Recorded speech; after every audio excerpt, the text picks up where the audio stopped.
I'm Aislyn Greene, and this is Unpacked, the podcast that unpacks one tricky topic in travel every week. And this week, I have a confession to make. I'm a terrible plane sleeper. I can never seem to get comfortable enough to fall asleep in any kind of real way, so I wind up watching movies or reading for most of a long-haul flight, which then means that I stagger off the plane like a zombie and often lose my first 24 hours in a new destination to exhaustion. But I know it doesn't have to be that way. A friend of mine, for example, is one of those people who can step on a plane and be out in minutes, no medication required. Whether you are that kind of plane sleeper, lucky you, or an unlucky zombie like me, or maybe you fall somewhere in between, I think we could all benefit from a few tips on how to sleep better on a plane or while traveling. Enter Anna Bartolucci, a licensed psychologist and a certified behavioral sleep medicine specialist. She's the founder of Atlanta Insomnia and Behavioral Health Services PC and the author of Better Sleep for the Overachiever. In other words, she knows her sleep, and she specializes in helping people sleep better without medication. In our chat, we covered everything from the one thing everyone should bring on their next flight to the proper use of melatonin. Turns out most of us don't use it right. Oops. To how to sleep better your first night in a hotel. So let's catch some Z's. Anna, welcome to Unpack. Thank you so much for having me. I'm excited to be here. Of course. All right. First, I would love to just share a little bit more about you. Can you tell us about your work in the realm of sleep? Sure. I am a clinical psychologist, and I have extra specification and training and certification in behavioral sleep medicine. So basically, I see a bunch of insomnia patients. I help people sleep without drugs. That's my main thing. I also do general psychotherapy. And it's something I really love doing because sleep touches every part of our lives. And I love being able to make such a big difference for my patients in such a short amount of time. That's amazing. And now here's the $1 million question. How do you sleep on a plane? Do you sleep well? Are you a good, quote unquote, plane sleeper? So I will say I sleep really well generally. A lot of it depends on how much room I have to spread out because I'm tall and 5'9". So I would say I'm probably we'll say moderate to okay plane sleeper. I mean, you're right. So much depends on like if you get into business class, right? You have those great lie flat seats. But I think for, our purposes, for our listeners, we'll just focus on, sleeping in economy or premium economy. Yep. So from your perspective, what would you say are kind of the tips that you would share? Feel free to elaborate, get as detailed as necessary. Well, of course, a big problem with sleeping on planes is the noise. Mm-hmm. And you had commented on my headphones. I absolutely love my noise canceling headphones. And it was funny that you contacted me about doing this interview this week because I actually flew back from Florida on Monday. And I put my headphones on and I was doing my meditation. And my meditation sound is actually very similar to the white noise sound that I sleep with. And I found myself dozing off because that sound is a trigger for me to sleep. So I would say it's not just the noise canceling headphones, because then you have the noises that the people on the plane are making, because the noise canceling headphones, they're good for that, that certain frequency, that droning, the plane engines, you still get a little bit of it, but they can actually make you more likely to hear, like if somebody's talking in the next row, or, if the flight attendants are chatting, or if somebody's got their movie sound turned up too loud. So I would say noise canceling headphones plus white noise, especially if it's white noise that you have trained yourself to sleep with, would be super helpful. That's a great idea. And just for our listeners, I'm going to briefly describe Anna's headphones. They look like a beautiful rose gold. And you said that they're the Bose? Yes, so the Bose Quiet Comfort 35. Nice. Okay, great. What else would you recommend that a traveler have in their plane sleep kit? Definitely after you go through security, get some water, because of course dehydration is another major issue with sleeping on planes. And of course you want to balance out so you don't actually, have to pee every hour, yeah. Which not only disrupts your sleep, but that of your seatmates as well. Yes. So yeah, be considerate, but make sure that you have water or perhaps something to help moisten your mouth. And then Also chapstick, because you don't want to be uncomfortable that way. Moisturizer, lotion, anything that you can do to help keep your skin from drying out, because that can be disturbing as well. And also you don't want to be itchy. Yeah. That's so funny. It's not something I would have thought about, but yeah, you'll wake up if you're itchy. Exactly. And then, of course, temperature, because airplanes tend to be very cold.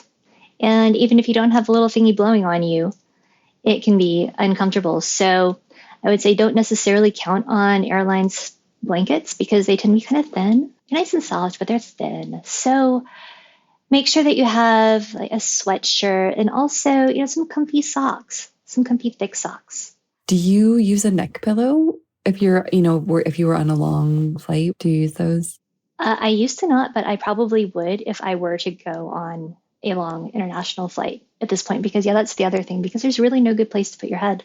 Right? Yeah. I mean, unless you have one of those window seats where I feel like you can kind of create a little bit more of a pillow support. But yeah, if you were in the middle seat, what would you do?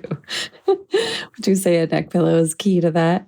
I would say neck pillow would be, or something that you can use to support your head and keep it straight, or at least not tilted too far to one side or the other. Yeah, it seems like the middle seats would be perfect for my patients who tell me that they basically sleep like vampires, like straight up and with arms crossed. It's like, that's your best middle seat sleeper. For side sleepers or stomach sleepers, what do you think the best positions are? Yeah, probably neck pillow or some other small pillow where you can lean to one side and curl up a little bit.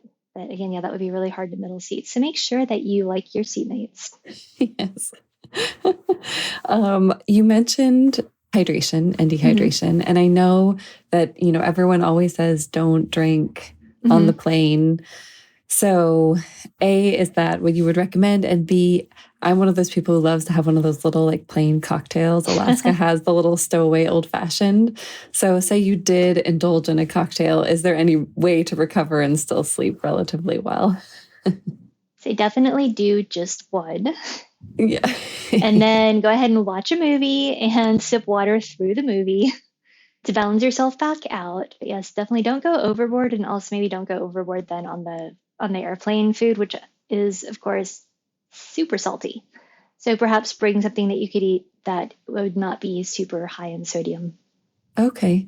Would that be like your best recommendation for food in terms of sleep? Food is one of those things that's very individual for people. So it would be more, be aware of what your nighttime food needs are, because you want to have that balance between, like, you don't want to be super full and you also don't want to be hungry when you go to sleep. So in general, it's finding that happy medium.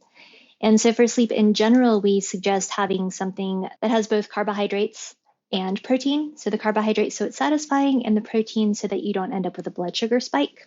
And adapting that however it needs to look for you on an airplane. Like, some people need to have a bedtime snack. Other people can't have a bedtime snack because they have reflux or some other medical issues. So it's more knowing what your body prefers. But in general, yes, staying away from the super high salty food, and maybe even being aware of what you eat that day, would probably be a good idea.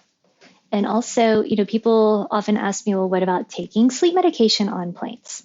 Yeah. What do you think? Again, that is a very individual thing, because brains are weird. You could give the same drug to two different people that have two different reactions. So if you are curious about that, talk to your physician, and definitely don't let on the plane be the very first time that you're taking this. And also be aware that things hit you harder in the air, not just alcohol, but also medications. And so if you're taking something regularly on the ground, you might not need that dose when you are in the air. And of course, I'm not a prescriber, so I can't make specific recommendations, but these are just general guidelines. So yeah, definitely talk to your prescriber. Okay. No, that's really good advice. I know that in your practice, you try to help people sleep without medication. What are your thoughts on melatonin and using that as like a kind of more of a jet lag supplement or assistance? That's basically what melatonin is for. It's actually a horrible insomnia drug. It's more for helping to adjust circadian rhythms. The thing to remember about melatonin is that the bottles often tell you to take it completely wrong. You want to take it 9 to 10 hours before your desired wake up time, whereas a lot of them will tell you to take it like a half hour before you go to bed. Oh, interesting. And also with melatonin, it really is true that less is more. Like you're likely to get more benefit from a lower dose, like even as little as a half a milligram, than you will from a 10 milligram pill. Because what happens is if you have too much melatonin, your body metabolizes it through the sleep period, which then throws off your internal clock, rather than at the beginning of the sleep period, which is when it would be mimicking more of when your body is releasing its own melatonin. So our melatonin comes out of our brain in a flood. It's called the dim light melatonin onset. And so continuous release melatonin definitely does not work like that. And for a lot of people, it can actually mess them up. How long would you recommend that they use it? Is this something that's just like first couple of days on the plane and then first couple of days as you're adjusting, or? Oh, that's a great question.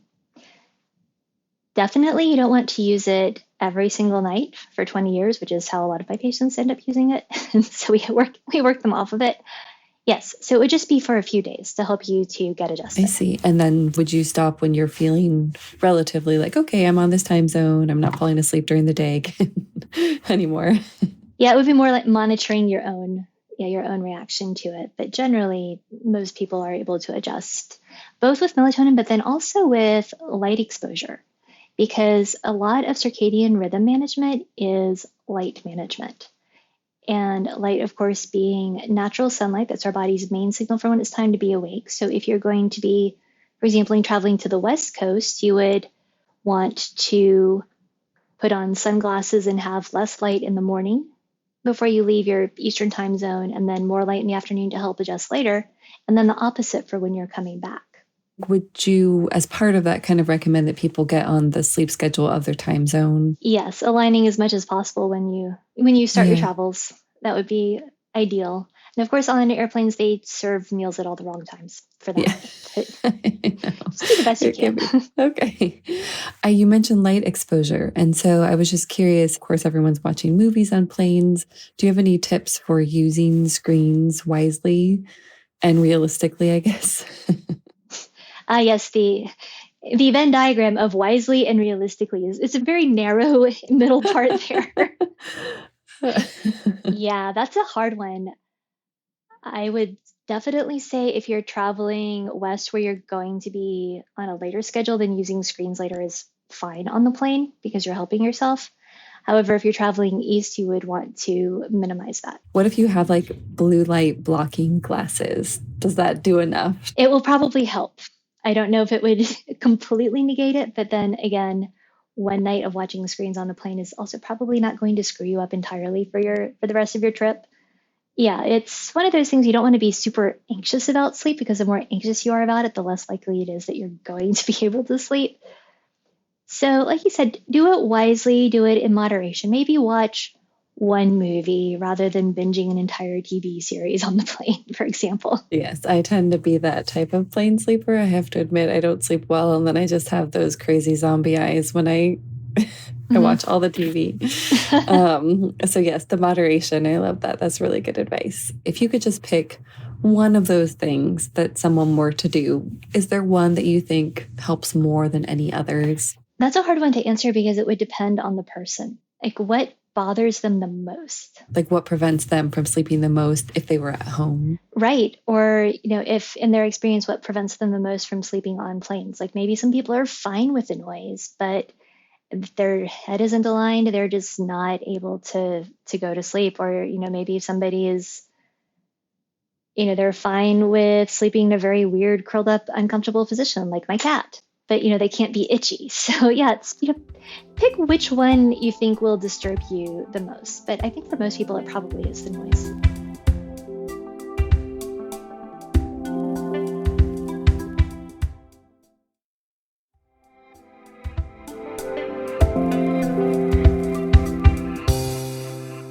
Well, I would love to just segue more generally into sleeping while traveling. So say, okay, you slept well on the plane or not. Now you're in this new destination. How do you adjust to a new time zone once you're there? So again, it is all about light management. And hotels have these amazing blackout curtains, or most of them do.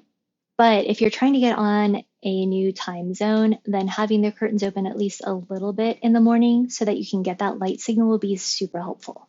I think most people have been in a hotel with blackout curtains and then you sleep until like 2 p.m. Yeah, exactly. And you're like, whoops. What happened? Yeah. Okay. So maybe leave them open a crack so that natural morning light. Okay. Have you tried any of those jet lag? I'm going to use hacks for lack of a better word. Like there are the ones, the kind of Gwyneth Paltrow grounding where I think you go outside and put your bare feet in the grass and kind of ranging to the more reasonable ones, like adjusting your schedule before you leave. Yes, I have definitely not gone and stood in the grass.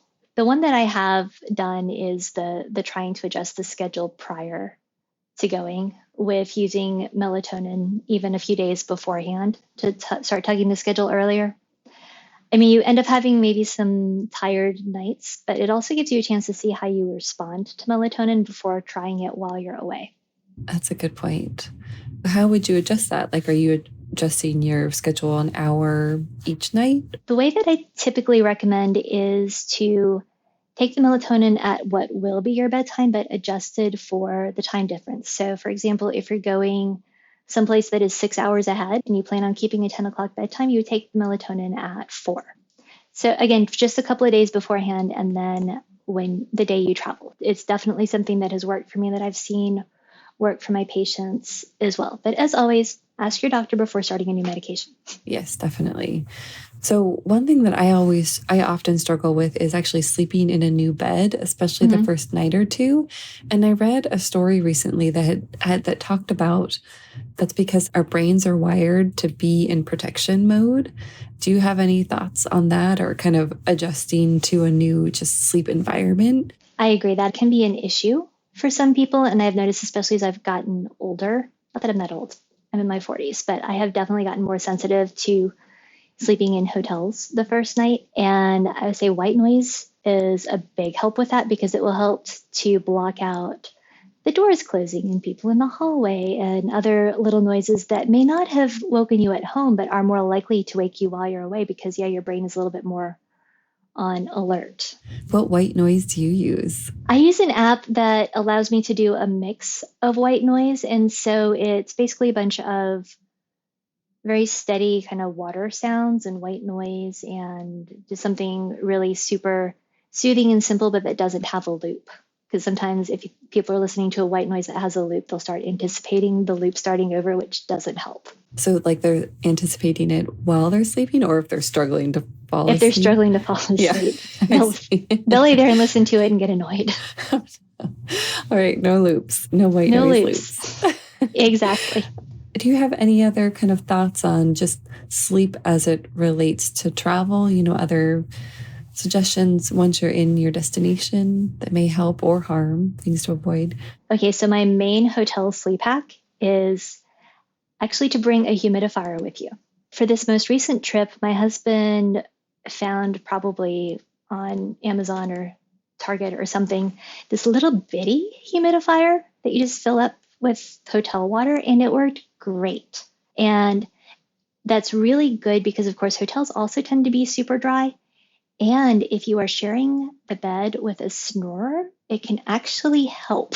It moistens the airspace somehow and keeps it from getting as inflamed. It can make a big difference. How have you noticed that has changed your sleep? If I don't have it, I wake up so much more often with a dry mouth and needing to drink. And of course, when you're traveling, you're probably also having more salty food.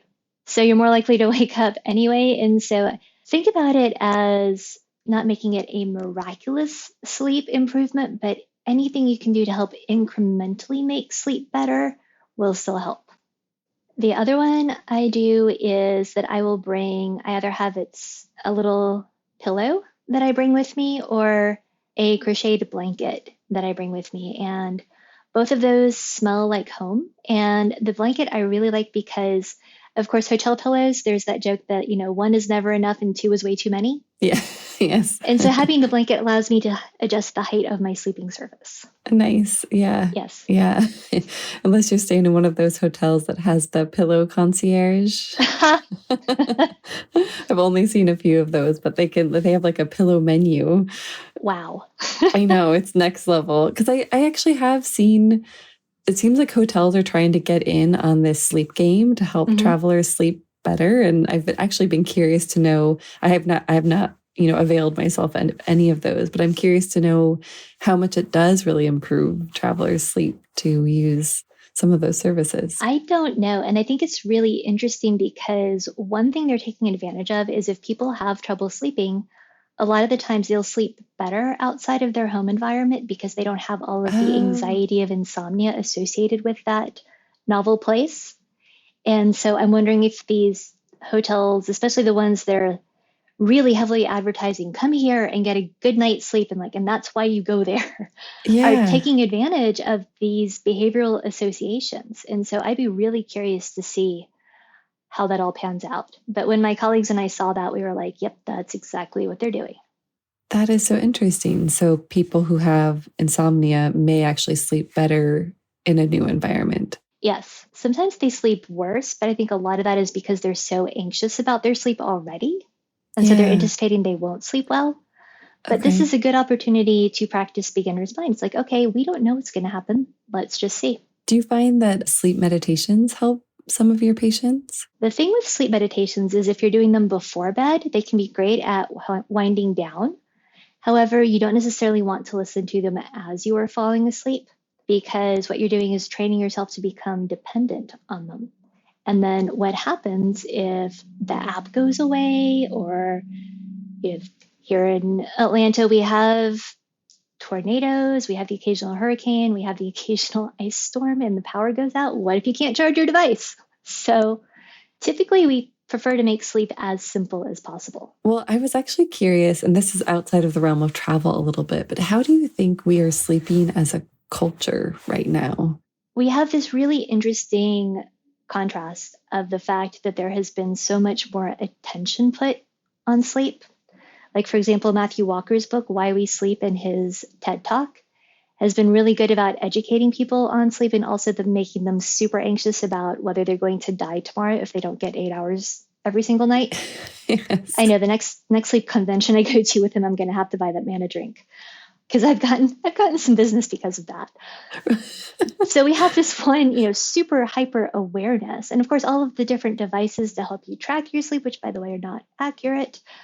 And then on the other hand, we have screens and we have hustle culture and all of these other cultural things that are working against us being able to sleep. And so what I would say the biggest thing that has changed, especially over the last few years, is that people are a lot more anxious about their sleep, but they're not necessarily sleeping better. Like more aware, but sleeping worse. Yes. And it's kind of hard to say whether they're sleeping worse now or that they were always sleeping badly. Now they're more aware that they're sleeping badly. Yeah, because I think you're right. I feel like everywhere I turn, there's something about sleeping better. I have an Aura ring and, it tells me my sleep score every day. And there's so many books and podcasts. And yet I do feel like the way that most of us live doesn't seem to jive with sleeping very well or peacefully.